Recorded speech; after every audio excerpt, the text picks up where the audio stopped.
Tim Sherwood's Player Roulette. Now listen, don't laugh, because a lot of funds go into making these kind of features, okay? We only have the best for people like Tim Sherwood. So I've got some questions in front of me, Tim. Okay. And basically, I want you to do your best to try and talk me through some of these scenarios. So 1995 Premier League winner and former Spurs and Aston Villa boss Tim Sherwood. He's in with us in the studio this morning.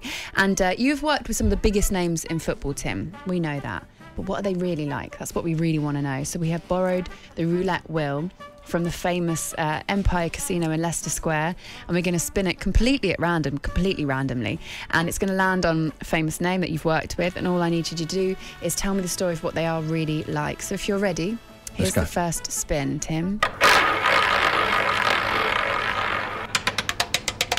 Red 14, Emmanuel Adebayor. Who is that? Not Adebayor. Who's doing the voice on this? Tell us about what he was really like. I loved him. He obviously was very good. He was getting frozen out at Tottenham. Andre Villas-Boas didn't want to play him. He was training with me, with the kids, and he come over there with a fantastic attitude. And it was lucky for him, because I took over the job before Maurizio Pochettino come in, and I give him the opportunity to get back, and it was an easy task because they were struggling to score at the time. So I said to Addy, you come over, you're going to get back in the fold, but you have to make sure you do it right. And he was brilliant. He was a model professional, and he was a great example to all the young players. So when I went to Aston Villa, I tried to take him there. I knew that the hierarchy didn't want to have him for whatever reason. I was saying to him, look, Christian Benteke's left. We need to take this boy. You know, I think that he's capable if he's still hungry enough. So I bring him to Bodymore Heath, the training ground at Aston Villa, and I bring him into my office. And I mean, he's travelled up there. Fair play to him. But what he could have told me, he could have told me on the phone. Because when I spoke to Addy, I said, "Look, we need you, mate. I need you up here." And he said, "Tim, I spoke to my pasture and a few people back in Africa, and unfortunately I know the outcome." Wow. So I'm going to decline the offer to come to the club. I might as well jumped in the Viano with him and gone back to London. Oh my God. Yeah. Did you ask him what the outcome was? Well, I knew, because it certainly weren't we going to win the league, was it? Otherwise he would have signed. So he didn't fancy it. When we turned in a different direction, so did he. So. Yep. What do you think the hierarchy didn't see in him?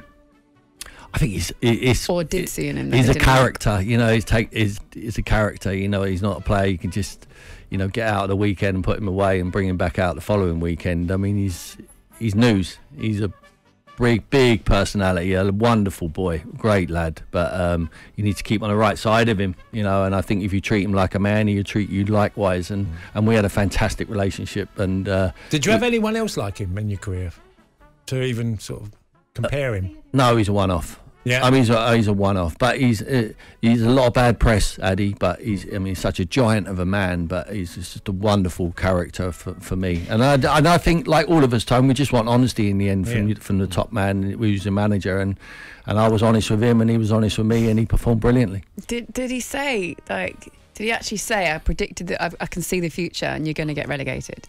No, he didn't say that, but he just said that he knows that he's been advised that he knows the outcome, and the outcome wasn't fantastic. So it didn't matter who took over from me after whatever it was, 10 games. The outcome was written on the wall. Should have asked Daddy. Okay, let's take another spin.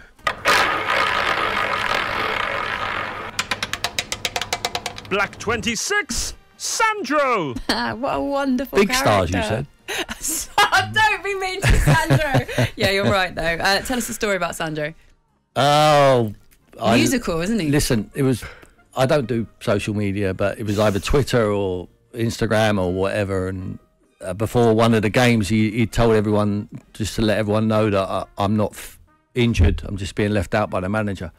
Like, probably an hour before kickoff or something like that. So, you know, if the opposition manager were interested in him, it probably wasn't, but if there was, they could have adjusted their side and read what we were going to do. So after I went into a press conference after, and you know, the guy said to me, you know, you're leaving. Did you see the tweet or whatever it was. Sandro telling everyone he was. I said, no, it's correct. He wasn't injured. And they said, why didn't he play then? I said, because he's not good enough. So they said, oh, okay. So next day we're going training, and Sandro's standing there. But Sandro's a big boy, you know. He's a lump, you know. He's a little bit of kung fu and all that, and he's a fit lad. So we're in the booting up area at the new training complex, and he's waiting down the bottom of the tunnel. So I go down and put my boots in. And he looks at me and goes, "Hey, boss, come on." And he said, "Respect." I said, "What respect?" He said, "You know, not good enough." I said, No, you're not good enough. I said, there's a reason. I said, you should show some respect, telling everyone, the whole world, you know, you're not in the squad. I said, you should just take it. He said, I said, until you're good enough, you ain't going to get back in the team. I said, so I suggest you go out there, pull your finger out today, and show me what you can do on the training field, and then you might get the shirt back. And when you've got the shirt, it's up to someone else to take it off you. And he goes, okay, let's go. And I could see the rest of the boys laughing, almost to say, well, I thought you were going to kick his head in. You know, it looked like, I mean, he's obviously told them, I'm going to give it to him down here, and it didn't materialise. Okay. But he is a good character. Did he ever get his guitar out for you? I wonder what you're going to say there. Sorry. No, but the boys have heard it. Yeah, he brought it to the training ground. Listen, the boys loved him. I mean, he was absolutely great lad for them. I think it was good company. But obviously, as a manager, you get your back up on certain issues, and I don't think that was the correct thing for him to do. talkSPORT Breakfast with Laura Woods, Monday to Wednesday mornings 6 till 10 on AM, on DAB, via the talkSPORT app, and on your smart speaker. talkSPORT.